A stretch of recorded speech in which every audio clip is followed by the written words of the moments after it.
அவன் பாரா பொய் பிடிக்கிறான் பயங்கரமா அப்படின்னு வந்து சொல்லுவாங்க. பொய்யில வந்து பார்த்தீங்கன்னாங்க, ஒருத்தன் வந்து ஆக்கவும் முடியும், ஒருத்தன அழிக்கவும் முடியும். அப்படி ஆக்குற பொய் என்னன்னா, ஒருத்தன் கடன் வாய்ப்புல மாட்டிக்கிட்டு, இல்ல கஷ்ட காலத்துல இருக்கும்போது அவனுக்கு ஆறுதல் சொன்னா, அது பொய் தான். அது "மச்சான் சரியாயிரும்டா, ஒண்ணும் பிரச்சனை இல்லடா" அப்படின்னு சொல்லும்போது, "இல்லடா நம்ம பார்த்துக்கிறேன்டா வச்சுக்கிறேன்" போய் "ஓ நமக்கு பேக்கப்புக்கு ஆள் இருக்கு" அப்படின்னு சொல்லிட்டு அவன் தன்னம்பிக்கையோட உழைப்பான். அந்த இடத்துல வந்து ஆக்குற பொய். அதே வந்து ஒரு ஹாஸ்பிட்டல்ல வந்து ஒருத்தவங்க முடியாதா இருக்கிறாங்க.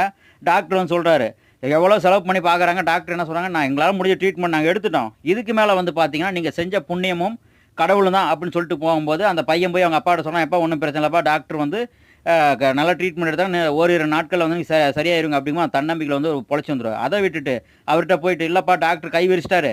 நீ 2, 3 நாள்ல செத்துருவியாம். அதனால வந்துட்டு சொந்த பந்தங்க சொல்லிட்டா" அப்படின்னு சொன்னா, அவரு வந்து பொழைக்கிற கூட செத்துருவாரு. அதே மாரி பார்த்தீங்கன்னா, அழிக்கிற பொய் என்னன்னா, ஒரு குடும்பம் நல்லா போயிட்டு வச்சுட்டு இருக்கும். அந்த குடும்பத்தில வந்து காலி மாலி பண்றதுக்காக தேவையில்லாத பொய்கள அது அப்புட்றா, இது அப்புட்றான்னு தேவையில்லாத ரூமர்ஸ சொல்லி அந்த குடும்பத்த அழிப்பாங்க. அந்த இடத்த தான் நீங்க நிதானமா இருக்கணும். ஆக்குற பொய்க்கும், அழிக்கிற பொய் எதுன்னு நீங்க தான் தெரிஞ்சுக்கணும்.